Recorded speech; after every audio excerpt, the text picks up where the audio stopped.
마가복음 6장 27절부터 35절 말씀으로 용사여 상을 받으십시오 라는 제목으로 함께 은혜를 나누겠습니다. 미국 듀크 대학에서 암과 심장병 그리고 에이즈 환자를 대상으로 의학적인 여러 가지 연구를 실시했답니다. 발병 원인이나 또 유전적 관계, 또 병과 생활 습관과의 관계, 특히 직접적인 사망 원인 등 여러 가지 연구와 조사를 해서 그 결과를 발표를 했습니다. 그 중에서도 사망 원인에 대한 조사 결과가 흥미롭게 나타났습니다. 듀크 대학은 환자들이 사망하는데 가장 큰 영향을 미친 것이 사실은 그들이 앓고 있는 암이나 심장병, 에이즈보다는 오히려 그들의 마음속에 가득한 미움이나 분노, 특별히 용서하지 못한 마음이었다고 발표를 한 겁니다. 어찌 보면 좀 이해가 안 되는 것일 수도 있죠. 그런데 의과 대학에서 이렇게 발표한 거예요. 암을 앓던 환자, 심장병을 앓던 환자, 에이즈를 앓던 환자가 죽었는데 그 사망 원인이 직접적으로는 물론 그런 병을 가지고 있었기 때문에 죽었겠죠. 그러나 직접적인 원인은 그들이 마음속에 품고 있던 분노와 미움 그리고 용서하지 못하는 마음이었다고 발표를 한 겁니다. 이와 비슷한 예를 우석대 한의원 대학원장을 지냈던 이상용 박사의 글에서도 찾아볼 수가 있습니다. 그는 정신병원에 입원하고 있는 환자의 절반 정도는 그들이 진정으로 용서받았다고 느끼면 바로 퇴원해도 될 사람들이라는 겁니다. 그렇게 임상 결과가 나왔다는 것입니다. 그 이야기를 하면서 용서를 하거나 용서를 받는 것이 정신 건강뿐만 아니라 육체 건강에도 지대한 영향을 미친다고 이야기를 했습니다. 남모르는 죄책감이나 억울함으로 인해 갖가지 정신질환에 시달리는 사람들이 많은데 용서하지 못하고 원한이나 미움, 억울한 감정들을 계속적으로 품게 되면 육체적인 건강에도 큰 영향을 미친다고 경고합니다. 이러한 미움과 관계된 부정적인 감정의 쓴뿌리는 결국 인체를 서서히 산성화시키고 효소의 활성도를 떨어뜨리고 각종 병원균에 대한 저항력도 감소시켜서 결국 허약한 병적 체질로 만들어 간다고 이야기한 겁니다. 그래서 이분은 크리스찬이셨나 봐요. 그러면서 이야기하기를 그는 이 세상에는 예수님의 피로 씻음받지 못할 만큼 큰 죄인도 없고 또 예수님의 피가 필요 없을 만큼 깨끗한 의인도 없기 때문에 서로 용서하며 용서받을 줄 아는 것이 건강한 삶을 사는 비결이다 라고 이야기를 했습니다. 서로 용서하고 용서받을 줄 아는 것이 건강한 삶을 사는 비결이랍니다. 건강을 지켜가는 복된 성도들 되시기 바랍니다. 존 브로크만이라는 사람이 쓴 지난 2000년 동안의 위대한 발명이라는 책이 있습니다. 그 책에 보면 2000년 동안 인류에 지대한 영향력을 미쳤던 121가지 발명품을 소개를 했습니다. 2000년 동안 인류 역사에 영향을 미친 121가지 발명품. 물론 여기는 인쇄술, 전기, 비행기, 컴퓨터, 인터넷 이런 게 많이 있죠. 우리의 삶에 영향을 주는 많은 것들이 있습니다. 자동차도 포함이 되기로. 그런데 아주 의외의 것이 그 중에 포함이 되었습니다. 그게 뭐냐면 지우개입니다. 지우개. 네, 지우개. 앰플을 쓰고 사랑을 지우개로 살짝 지우라고 하는 그 지우개. 이 지우개가 인류 역사를 발전시킨 121가지 중에 한 가지로 포함이 된 거예요. 그러면서 그가 거기다 그렇게 설명했어요. 지우개가 발명되면서 비로소 인류의 기록 문화가 극적으로 발전하게 되었기 때문이다. 그러면서 지우개가 아니었다면 지구상의 여러 위대한 예술가의 데생이나 스케치 또는 아름다운 건물들의 설계도나 청사진 그리고 시인과 음악가의 작품들은 모두 현재와 같은 완성도를 이루지 못했을 것이다 라고 이야기한 거예요. 사실 일리가 있죠. 옛날에는 종이도 그나마 귀했지 않습니까? 근데 그림을 그리다가 실수했어요. 그러면 버리자니 아깝고 뭐 그러다 보면 그냥 그대로 사실 수도 있겠죠. 그러면 이게 발전이 더 됐을 거라는 거죠. 그러나 지우개가 있었기 때문에 지우고 또 다시 그리고 잘못되면 또 그리고 안 예쁘면 다시 또 그리고 설계도 마찬가지 아니겠습니까? 설계 잘못했다가 마음에 안 들면 또 다시 그려서 또 하고 또 하고 이렇게 지울 수 있었기 때문에 지금 그 같은 완성된 작품들을 만들 수가 있었다라고 이야기를 하는 겁니다. 저도 설교를 준비하다 보면 글을 쓰잖아요. 설교를 준비해야 되니까.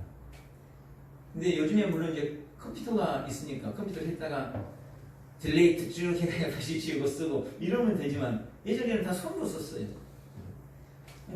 그러면 그냥 볼펜으로 처음부터 쓰기 시작하면 잘못하면 또 한 장 찢어서 버려야 되고 또 한 장 찢어서 버려야 되고 그러나 연필로 썼다가 잘못하면 살짝 지우고 다시 쓰고 다시 쓰고 나중에 볼펜으로 한번 딱 쓰면 딱 끝나는 거죠. 그래서 완성도 있게 만들 수 있다는 겁니다. 그 이야기를 들으면서 참 일리가 있다라는 생각을 했습니다. 여러분 위대한 작가이신 하나님의 걸작품인 우리 인생도 마찬가지입니다. 하나님은 실수투성인 우리 인생을 좀 더 완성도 있고 멋진 작품으로 만들어 가시기 위해서 지금도 예수님의 보혈의 지우개로 우리의 죄를 지워가시면서 우리를 멋지게 만들어가고 계시는 줄 믿습니다. 예수님의 보혈의 지우개가 지금도 우리를 위해서 사용되고 있는 거예요. 누구나 세상을 살면서 원수까지는 아니라도 미워하는 마음을 품거나 싫은 사람이 반드시 생기기 마련입니다. 그리고 그들과의 관계, 그들에 대한 태도가 우리 인생에 지대한 영향을 미치고 있습니다. 우리 안에 자리 잡고 있는 사람들에 대한 여러 가지 부정적인 감정들을 우리가 어떻게 다스릴 것인가, 우리가 어떻게 해결해야 될 것인가, 오늘 귀한 말씀을 통해서 답을 얻는 복된 시간 되시기를 축원합니다. 오늘 본문은 너무나 유명한 예수님의 가르침 중에 하나입니다. 당시 이스라엘은 로마의 압제 아래에 있었습니다. 그래서 오늘 본문이 말씀하고 있는 원수 또 미워하는 사람들이 사실은 로마 제국일 수도 있고 또 직접적으로는 그들에게 실질적인 압제와 억압을 했던 당시 이스라엘에 주둔했던 로마 군인들 그리고 그들을 등에 업고 동족을 갈취하고 피를 빨아먹고 있던 관료들과 세리들이라고 할 수 있습니다. 로마의 지배와 군인들의 억압 그리고 관료들과 세리들의 착취로 인해서 이스라엘 백성들은 늘 분노의 마음을 품고 있었고 그들에 대한 미움이 가득 차 있었습니다. 그리고 당시 유대인들은 그들의 스승들로부터 그렇게 배웠습니다. 이웃은 사랑하고 원수는 미워하라. 아니 목사님 그럴 리가 있습니까? 아니요 그렇지 않습니다. 실제로 그랬습니다. 당시 은둔 생활을 하던 신앙 공동체였던 유명한 쿰란 공동체 들어보셨나 모르겠어요. 되게 유명한 은둔 공동체였습니다.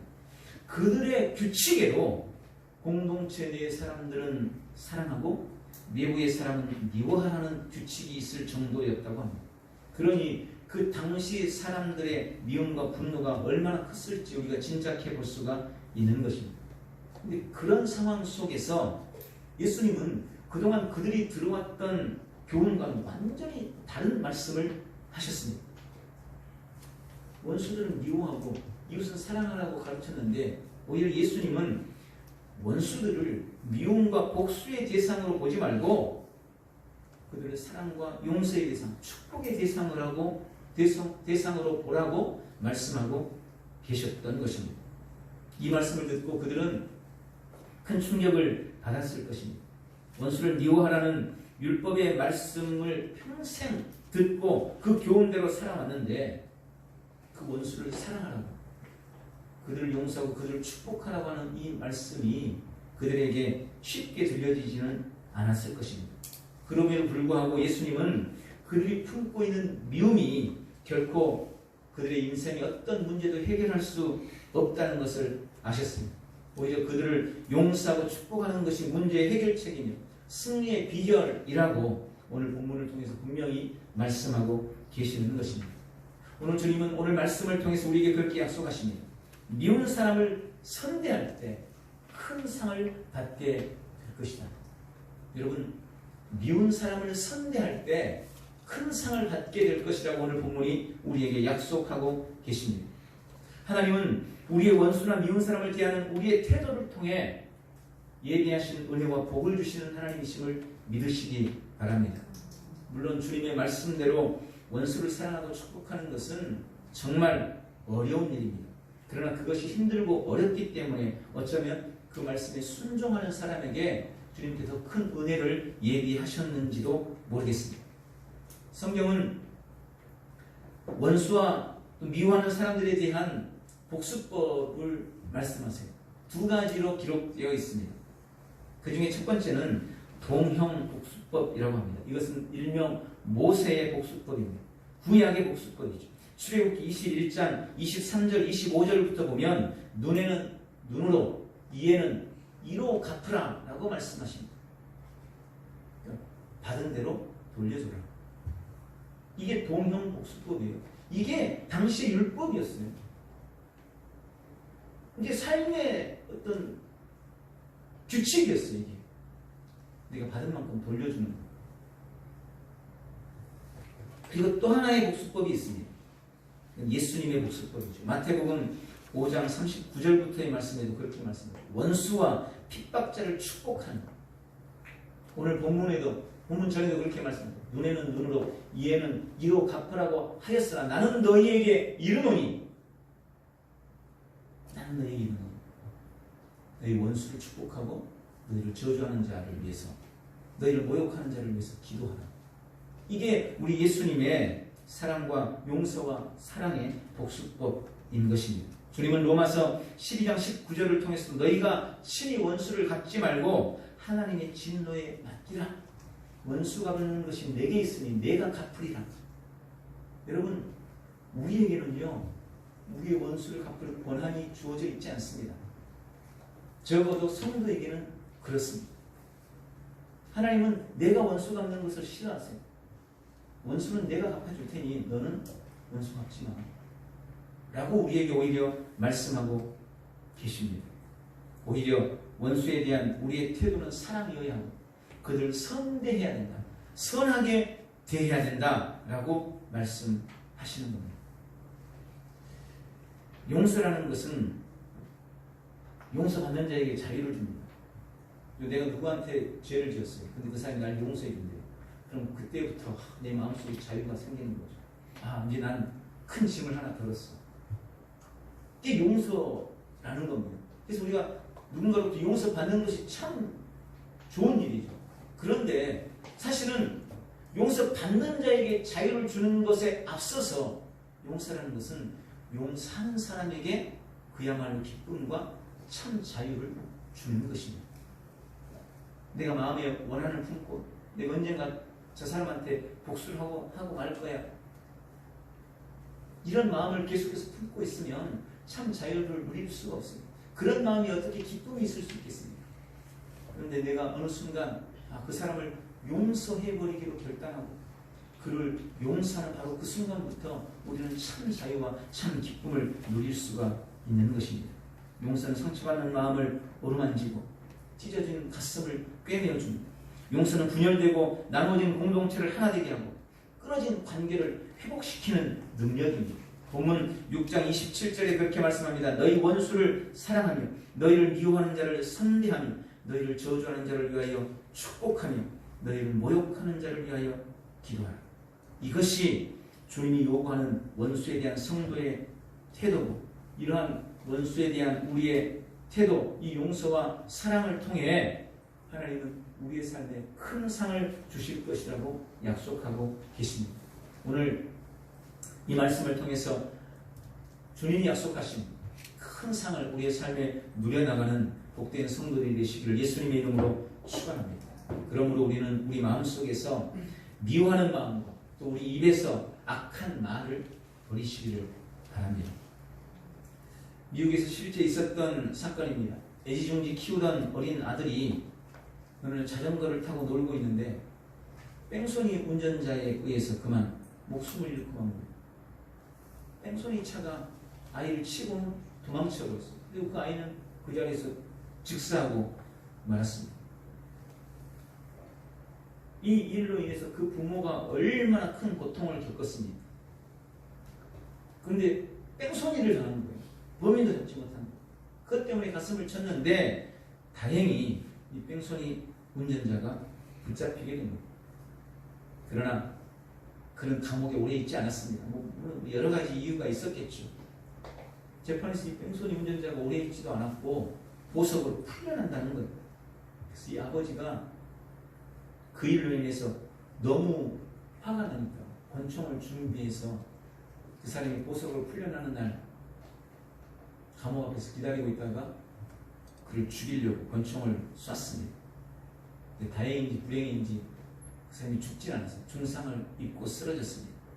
그러나 바로 그 아버지는 살인 미수로 현장에서 붙잡혀서 중형을 선고받고 감옥에 갇히고 맙니다. 그 모습을 지켜보던 그 아내는 너무 억울하고 분하니까 정신을 잃었어요. 그리고 깨어났는데 정신병자가 됐어요. 정신병원에 갇히고 말았습니다. 아이는 죽었습니다. 아버지는 살인 미수로 감옥에 갇혔습니다. 어머니는 정신병자가 돼서 병원에 들어가 있습니다. 하루아침에 한 가족이 무너져 버린 겁니다. 그 아이의 죽음은 안타깝지만 복수의 마음은 결국 그 가정을 완전히 파괴하고 만 것입니다. 여러분, 미움은 몸과 마음을 병들게 하고 우리 영혼을 파괴합니다. 복수는 복수하는 사람도 당하는 사람도 함께 망하는 길입니다. 함께 파멸로 달려가게 할 뿐입니다. 물론 한 대 때린 놈한테 한 대 때리면 한순간은 통쾌할지 모릅니다. 그러나 금세 그것은 우리에게 더 큰 아픔과 상처를 주고 마는 것입니다. 이 원수를 갚으려는 마음, 미워하는 마음을 극복하지 못하면 삶에 문제가 발생하고 범사에 손해가 따르게 되어 있습니다. 그러므로 우리 마음에서 미움을 걷도록 노력하시기 바랍니다. 미워하지 않으리라 결단하시기 바랍니다. 주님의 도우심을 구하고 성령님을 의지하시기 바랍니다. 내 안에 가득한 내 마음을, 내 가슴을 핥히고 있는 미움을 쫓아내시기를 축원합니다. 특별히 우리는 우리 입의 말을 주의해야 합니다. 말은 부메랑입니다. 내가 상대에게 하는 것 같지만 실은 내 자신에게 더 큰 영향을 주는 것입니다. 내가 힘차게 던질수록 잔인하게 말을 뱉을수록 더 강하게 그리고 더 잔인하게 내 가슴에 꽂히게 되는 것입니다. 그런데 입의 말을 주의하고 악한 말, 저주의 말을 버리시기를 예수님의 이름으로 축복합니다. 또한 우리는 마지막으로 원수를 용서하고 의도적으로 축복하는 삶을 살아야 합니다. 여러분, 힘들어도 용서하십시오. 앞에서 말씀드린 것처럼 용서는 결코 쉬운 일은 아닙니다.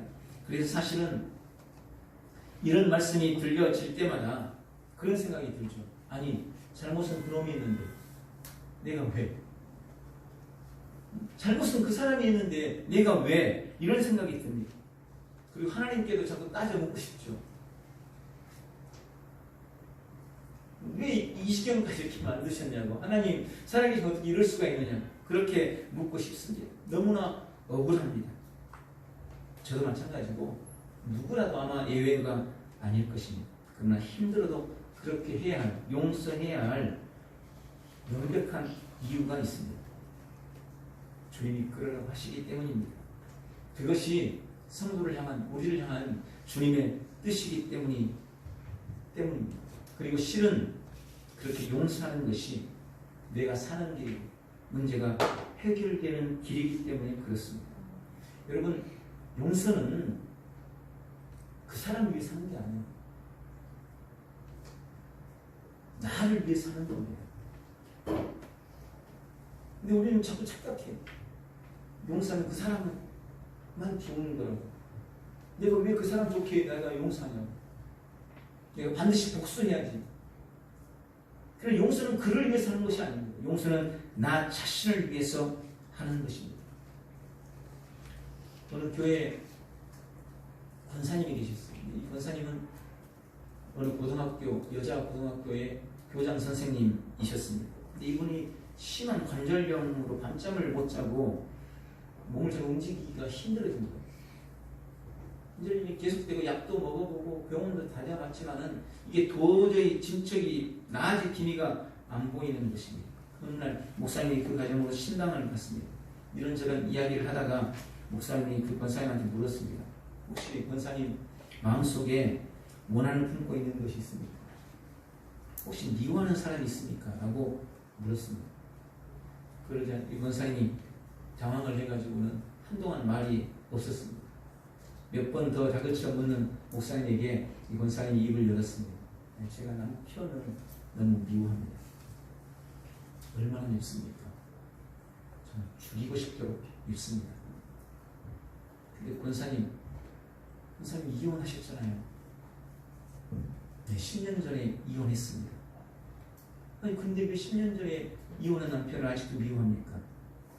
그 남편이 저와 이혼하고 나서 다른 여자하고 결혼해서 잘 살고 있는데 저는 그게 너무나 분하고 너무 억울합니다.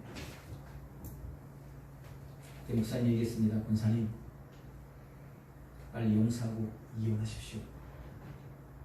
권사님이 말합니다. 목사님 이혼했다니까요. 권사님 법적으로만 이혼하지 말고 권사님 마음속에서부터 이혼하십시오. 권사님 아직 이혼 못했네요. 아침 저녁으로 그 남편을 늘 풀고 있잖아요. 오늘 그 남편 예수의 이름으로 용서하고 이제 이혼하고 잊어버리세요. 그냥 잘 먹고 잘 살라고 마음에서 떠나보내세요. 고민했습니다. 그리고 권사님은 쉽게 마음을 바꾸지 못합니다. 못합니다. 목사님. 나는 그 인간이 잘 사는 꼴 도저히 보고 있을 수 없습니다. 그때 목사님이 다시 얘기합니다. 권사님, 그 사람을 위해서 용서하는 게 아닙니다. 그 사람을 위해서 잊으라는 게 아닙니다. 왜 이미 10년 전에 이혼하고 딴 여자랑 잘 살고 있는 그 사람 이혼한 전 남편 때문에 권사님이 고통을 당합니까? 왜 그 남자 때문에 이제 상관없는 그 남자 때문에 권사님이 고통을 당합니까? 빨리 잊어버려야 권사님이 삽니다. 한참 동안 목사님이 설득했습니다. 그때부터 권사님 마음에 평강이 찾아오고 언제부턴가 지긋지긋한 관절염에서 깨끗하게 치료를 받았다는 감정이 있습니다. 여러분 너무나 뻔한 감정입니다. 그러나 알면서도 우리에게는 이 용서가 너무너무 힘듭니다. 저도 잘 알고 있습니다. 우리에게는 다른 사람을 용서할 능력이 사실은 없습니다. 여러분 그래서 오늘 본문은 말씀을 의지하는 거예요. 성령님을 의지하는 것입니다. 날마다 그렇게 선포하십시오. 나는 안 되지만, 나는 할 수 없지만 내가 주님의 말씀에 순종해서 이제 그를 용서합니다. 여러분 자꾸 그렇게 선포하셔야 돼요. 주님 저는 할 수 없지만 주님이 그렇게 말씀하시니 말씀 의지해서 내가 그를 용서합니다. 선포하셔야 돼요. 성령님 저는 도저히 용서할 수 없습니다. 제가 용서할 수 있도록 성령 하나님 저를 도와주세요. 날마다 그렇게 기도하셔야 돼요. 여러분 반드시 주님이 역사하십니다. 그게 주님의 뜻이기 때문에 그런 겁니다. 그 용서가 여러분 마음속에서부터 선포되고 여러분의 입술에서 용서가 선포될 때 용서의 기적이 여러분에게 임하게 될 줄 믿습니다. 오늘 용서의 은총이 넘치시기를 주님의 이름으로 축원합니다. 그리고 축복하십시오. 아니 용서까지는 모르겠는데 축복까지 합니까? 축복하세요. 의도적으로라도 축복하시기 바랍니다. 아까 읽었던 27절부터 그렇게 말씀하니 너희 원수를 사랑하며 너희를 미워하는 자를 선대하며 너희를 저주하는 자를 위하여 축복하며 너희를 모욕하는 자를 위하여 기도하라. 원수를 사랑하고 미워하는 자를 선대하고 저주하는 자를 축복하고 모욕하는 자를 위해서 기도하라. 35절도 그렇게 말합니다. 오직 너희는 원수를 사랑하고 선대하며 아무것도 바라지 말고 꾸어주라. 원수에게도 아무것도 바라지 말고 꾸어주래요. 그리하면 너희 상이 클 것이요 또 지극히 높으신 이의 아들이 될 것이다. 여러분, 가뜩이나 그 사람 때문에 힘들고 아픈데 나를 저주하는 그 사람을 축복하라고 하는 이 말씀이 어찌 보면 하나님은 무슨 우리 가슴에 염장 지르는 것도 아니고, 아니 그냥 어떻게 내가 잊고 산다고 하는 건 그런가 치지만, 아니 어떻게 그 사람을 축복까지 합니까? 얼마든지 말할 수 있죠. 여러분, 지금 주님이 우리한테 염장 지르기 위해서 이렇게 말씀하시는 것이 아닙니다. 앞에서 말씀드린 것처럼 말은요 부메랑이에요. 부메랑. 내가 상대에게 던진 말은 결국 나에게로 돌아오고 그 사람에게보다 오히려 나에게 더 큰 영향을 주는 것입니다. 말이 그런 거라고 우리가 생각해 보면 왜 주님이 우리에게 그 사람을 축복하라고 말하는지 그 이유가 명백해지는 것입니다. 그리고 내게 복 주시려고, 내게 상 주시려고, 내게 이김과 승리를 주시려고 주님이 우리에게 말씀하시는 거예요. 너를 저주하는 자를 축복하라. 그 사람을 위해서가 아니라 바로 하나님이 예수님을 이 땅에 보내셔서 그분을 죽이시기까지 나를 사랑하시고 나를 아들 삼으신 천하보다 귀한 나를 위해서, 나 때문에 주님이 그렇게 말씀하신 겁니다. 그 사람 축복해. 그 사람 위해서가 아니에요. 나를 너무나 사랑하셔서 나를 위해서 지금 주님이 그렇게 말씀하고 계시는 것입니다. 여러분, 우리는 우리 삶에 어떤 복을 원하십니까? 여러분이 받기 원하는 그 복을 상대에게 던지세요. 상대에게 선포하세요. 내가 바라고 소망하는 그 복을 상대방에게 부으세요. 주님, 저 집 자식들 다 잘 되기 원합니다. 주님, 저 집 부자 되기를 원합니다. 그게 내게 다시 돌아올 축복인 줄 믿습니다. 나에게 고통 주는 그 사람에게, 생각만 해도 끔찍한 그 사람에게 내가 받기 원하는 그 복을 비는 그런 지혜가 있기를 바랍니다. 그 약속을 누리시기를 주님의 이름으로 축원합니다. 말씀을 냈습니다. 추석 명절을 보내면서 혹시 사람들로 인한 아픔이나 상처를 입지 않으셨습니까? 사사건건 나를 비난하고 고통을 주는 사람이 주변에 있습니까? 지금도 생각만 해도 가슴 떨리고 분노가 치미는 그런 사람이 있습니까? 오늘 주신 약속의 말씀대로 이제 용서하고 그를 축복하셔서 주님이 주시는 큰 상을 받고 온 삶에서 이기고 승리하는 귀한 성도들이 다 되시기를 예수님의 이름으로 축원합니다. 기도하겠습니다. 좋으신 주님, 오늘 주신 말씀 마음속에 새기고 나를 미워하는 자를 선대하며 나를 저주하는 자를 축복하고 나를 모욕하는 자를 위해서 기도하기로 결단하고 결심합니다. 잘 압니다. 우리의 힘으로는 결코 할 수 없습니다. 그래서 주님을 의지하오니 주여 도와주옵소서. 성령님 도와주시옵소서. 내가 비는 그 사람을 향한 그 축복이 내 삶에 도로 임할 것을 나는 믿고 기대합니다. 내 마음속으로부터 하나님 그를 용납하고 용서하며 입술로 늘 축복함으로 오늘 주님이 약속하신 큰 상을 이 땅에서 받아 누리는 우리 온 성도들 다 되도록 역사하여 주시옵소서. 예수님의 이름으로 기도하옵나이다. 아멘.